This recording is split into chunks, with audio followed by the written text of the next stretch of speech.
Share capital, इसके पहले समझाया गया आपको शेयर के बारे में।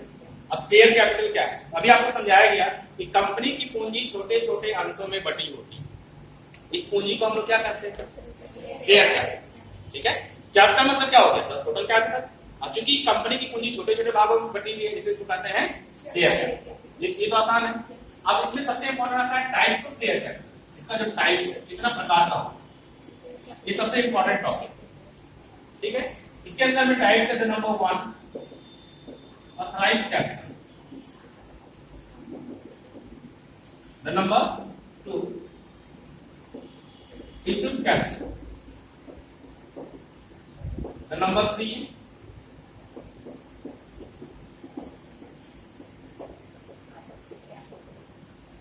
the number 4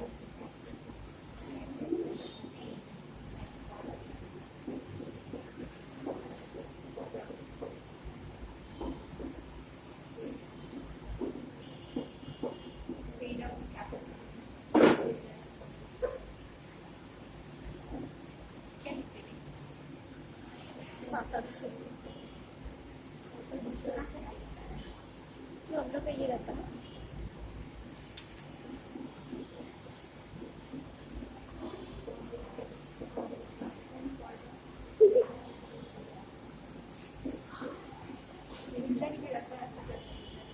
There are 7 types of capital.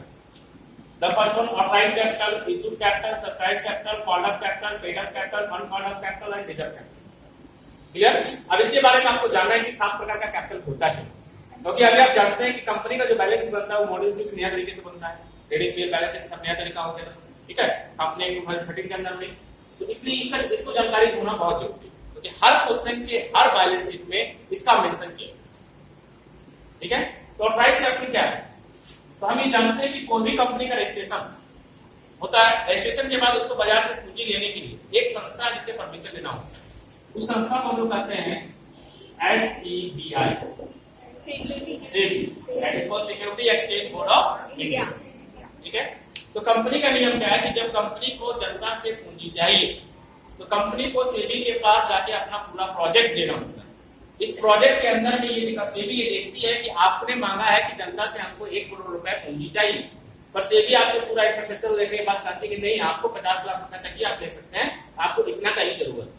तो सेबी ने जितना पूंजी बाजार से उठाने के लिए आपको ग्रांट किया है, मतलब ऑर्डर दिया है, that is called authorised capital. ठीक है, सपोज दैट सेबी ने आपको 50 लाख रुपए का ऑर्डर कर दिया या 50 लाख रुपए आप बाजार से ले सकते हैं। ठीक है, पर आपने डिसीजन किया कि अभी तो हमको 50 लाख की जरूरत नहीं है, मेरे पास 50 लाख लेने का ऑर्डर मिल गया है, क्योंकि सेबी ने क्या देखा, वर्तमान देखा, भविष्य देखा, सब कुछ देखते हुए डिसाइड किया। अब अभी आपको मान लो जरूरत है 20 लाख रुपए, तो आपने जनता को जितना शेयर इशू किया, जिसको बोला जाता है इशू कैपिटल। ठीक है, आपने जितना पैसा जनता से मांगा, तो जितना पैसा मांगा सपोज दैट क्या हो गया, that is called issue capital. अब कोई जरूरी है कि आप जितना पैसा जनता से मांगेंगे जनता आपको उतना पैसा दे ही देगी, ये तो कोई जरूरी नहीं है। आपने 20 लाख मांगा, हो सकता है जनता आपको 15 लाख दे, हो सकता है 14 लाख दे, क्या वो 25 लाख देगी? 25 लाख एक्स्ट्रा तो नहीं देगी, आपसे 10 रुपए मांगेगा, 20 रुपए थोड़ी दीजिएगा, ये तो पॉसिबल नहीं है। आप कम दीजिएगा भले, ज्यादा तो दीजिएगा नहीं। तो जितना जनता ने ऑर्डर किया है, जितना जनता ने पैसा दिया है, that is called subscribe capital. जितना मांगा, सपोज इसको मांगी हम 15 लाख, क्लियर, 15 लाख रुपए का हमको जनता ने ऑर्डर दिया कि 15 लाख रुपए आपको मिल जाए, इसको कहते हैं। अब इसके बाद आता है नेक्स्ट कॉल अप कैपिटल। हम जानते हैं कि कंपनी का स्टेप 4 भागों में पैसा लेना है, share application, share allotment, share first call and share, 4 step में पैसा लेना है। ठीक है, मान लो यहाँ पर 2 रुपए, यहाँ 3, यहाँ 3, यहाँ 2, तो कोई जरूरी है कि कंपनी सारा पैसा मांगी। मान लो कंपनी ने यहाँ तक पैसा मांगा है, कहां तक, फर्स्ट कॉल तक ही पैसा मांगा है। ठीक है, तो कंपनी ने जितना पैसा मांगा है that is called called up capital. ठीक है, तो कॉल्ड अप कैपिटल कितना होगा, इसके पहले हमको निकालना होगा number of share. Number of share कितना हो गया हमारा सब्सक्राइब कैपिटल कितना है 15 lakh divided by date of share, कितना रेट हो गया टोटल, ऐड करेंगे तो डिवाइडेड बाय 10, यानी कि हमारे पास कितना शेयर है 1,50,000। तो कॉल्ड अप कैपिटल कितना हो जाएगा 1,50,000 इंटू 8 रुपए वालों ने मांगा है, मतलब हमने फर्स्ट कॉल तक मांगा है तो 8 रुपए मांगा है, इसको हम लोग कहते हैं क्या, कॉल्ड अप कैपिटल, ठीक है। लेकिन अब आता है कंडीशन क्या, पेड अप कैपिटल। अब कोई चीज जरूरी है कि जनता से हमने 8 रुपए मांगा है तो हमको 8 रुपए दे दे, ये कोई जरूरी नहीं है। ये भी जरूरी है कि सभी लोग दें, ये अंतर यहाँ पर है। मान लो हमने 8 रुपए मांगा है, हमारे पास टोटल नंबर ऑफ शेयर कितना है, 1,50,000।